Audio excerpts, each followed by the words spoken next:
Dasa Awatara. Awatara atau avatar adalah inkarnasi dari Tuhan yang Maha Esa maupun manifestasinya.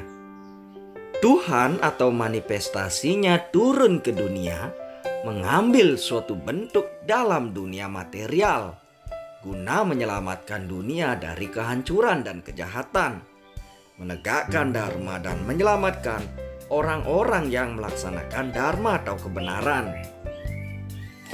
Dalam Weda mengenal adanya dasa awatara yang sangat terkenal di antara awatara-awatara lain. Dasa awatara adalah 10 awatara yang diyakini sebagai penjelmaan material Dewa Wisnu dalam misi menyelamatkan dunia. Dari 10 awatara, 9 diantaranya diyakini sudah pernah menyelamatkan dunia, sedangkan 1 diantaranya, yakni Kalki Awatara, masih menunggu waktu yang tepat, diprediksi pada akhir Kali Yuga, untuk turun ke dunia. Kisah-kisah awatara tersebut terangkum sebagai berikut.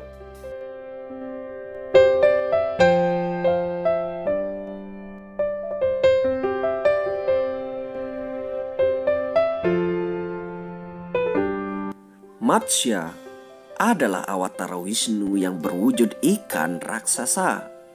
Dalam bahasa Sanskerta, kata Matsya sendiri berarti ikan. Menurut mitologi, Matsya muncul pada masa Satya Yuga, pada masa pemerintahan Raja Satyabrata yang lebih dikenal sebagai Maharaja Manu. Matsya turun ke dunia untuk memberitahu Maharaja Manu mengenai bencana air bah yang akan melanda bumi. Ia memerintahkan Maharaja Manu untuk segera membuat bahtera besar. Bagaimanakah kisah lengkapnya?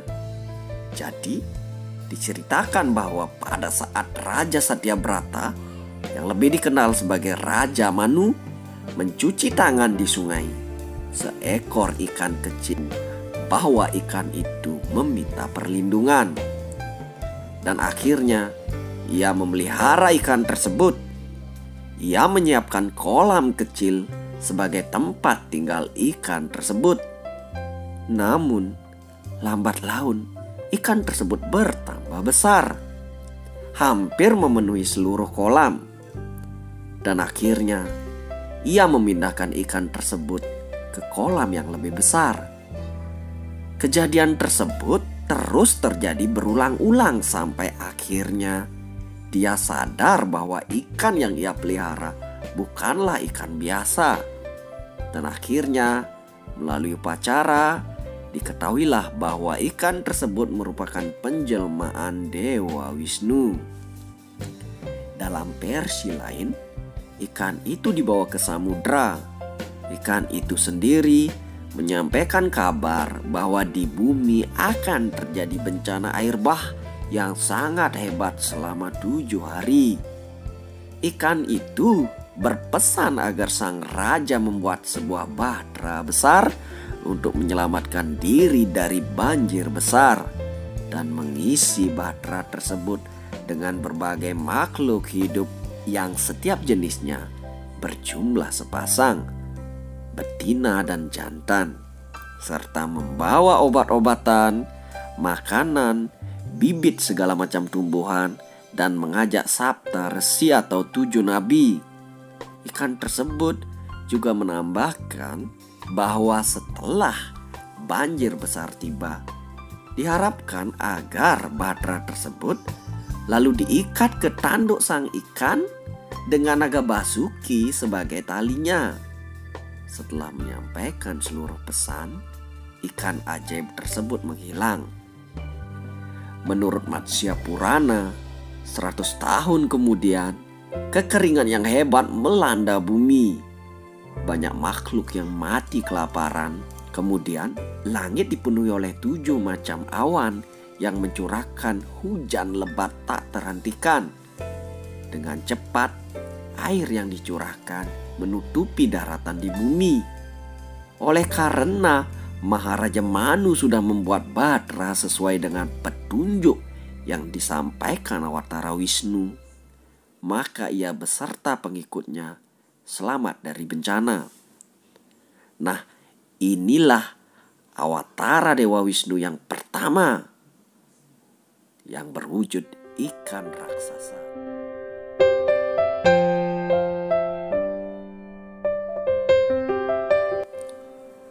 Kurma Awatara adalah penjelmaan kedua Dewa Wisnu yang berwujud kura-kura raksasa. Kura-kura tersebut bernama Akupa. Dewa Wisnu mengambil wujud seekor kura-kura dan mengapung di lautan susu. Di dasar laut tersebut konon terdapat harta karun dan tirta amerta yang dapat membuat peminumnya hidup abadi. Para dewa dan asura berlomba-lomba mendapatkannya untuk mengaduk laut tersebut. Bagaimana kisah selengkapnya? Jadi, dikisahkan pada zaman Satya Yuga, para dewa dan asura bersidang di puncak gunung Mahameru untuk mencari cara mendapatkan tirta amerta, yaitu air suci yang dapat membuat hidup menjadi abadi. Setelah mendengar perintah Dewa Narayana untuk melakukan pengadukan samudra, berangkatlah para dewa dan asura pergi ke laut Ksera. Terdapat sebuah gunung bernama Gunung Mandara di Sangkadwipa.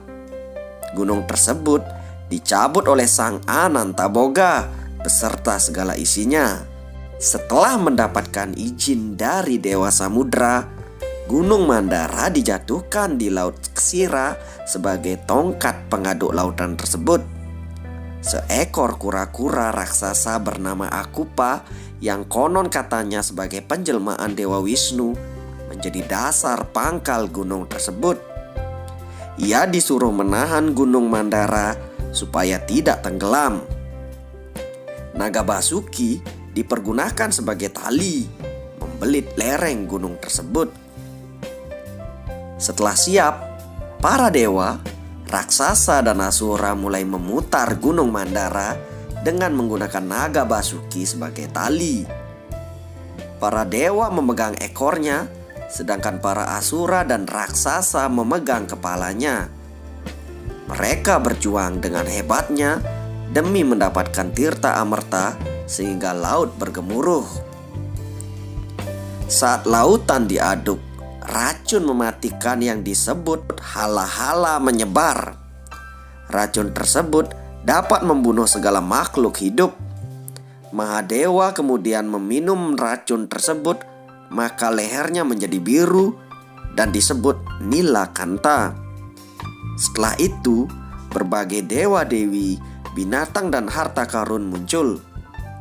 Akhirnya keluarlah Danwantari membawa kendi berisi tirta amerta.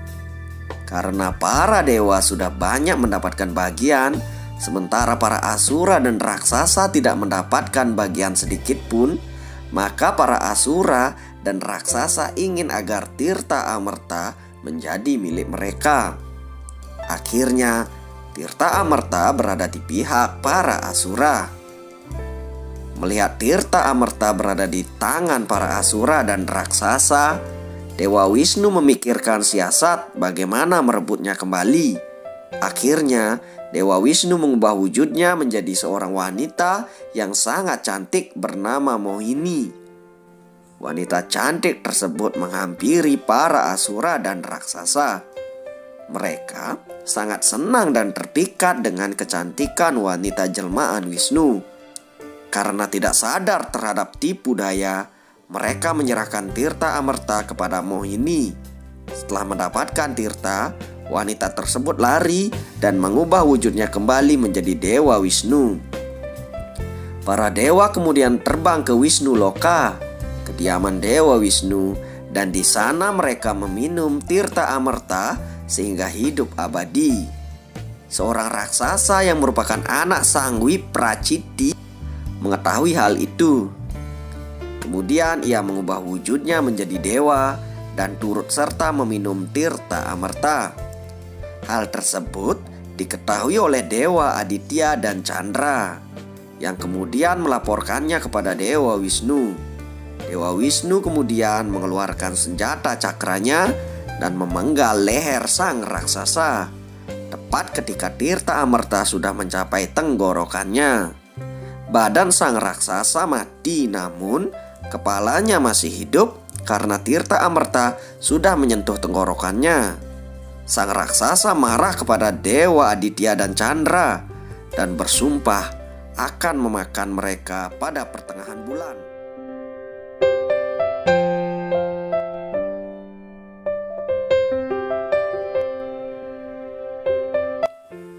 Waraha adalah awatara atau penjelmaan ketiga dari Dewa Wisnu yang berwujud babi hutan. Awatara ini muncul pada masa Satya Yuga. Waraha Awatara dilukiskan sebagai babi hutan yang membawa planet bumi dengan kedua taringnya dan meletakkannya di atas hidung di depan mata.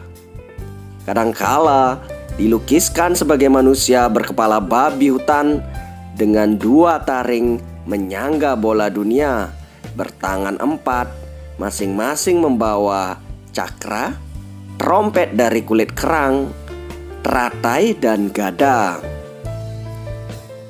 Kisah mengenai Waraha Awatara selengkapnya terdapat di dalam kitab Waraha Purana.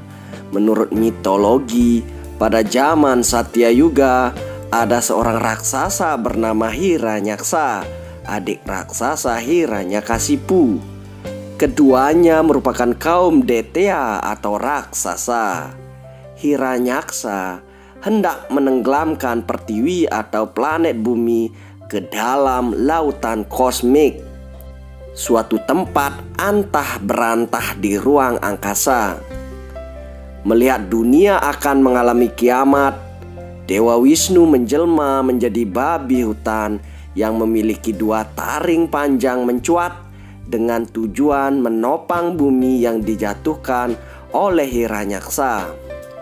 Usaha penyelamatan yang dilakukan Waraha tidak berlangsung lancar karena dihadang oleh Hiranyaksa.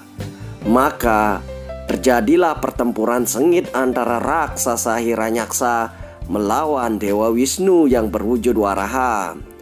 Konon pertarungan ini terjadi ribuan tahun yang lalu dan memakan waktu ribuan tahun pula. Pada akhirnya Dewa Wisnu berwujud Waraha yang menang. Setelah dia memenangkan pertarungan, dia mengangkat bumi yang bulat seperti bola dengan dua taringnya yang panjang mencuat dari lautan kosmik dan meletakkan kembali bumi pada orbitnya.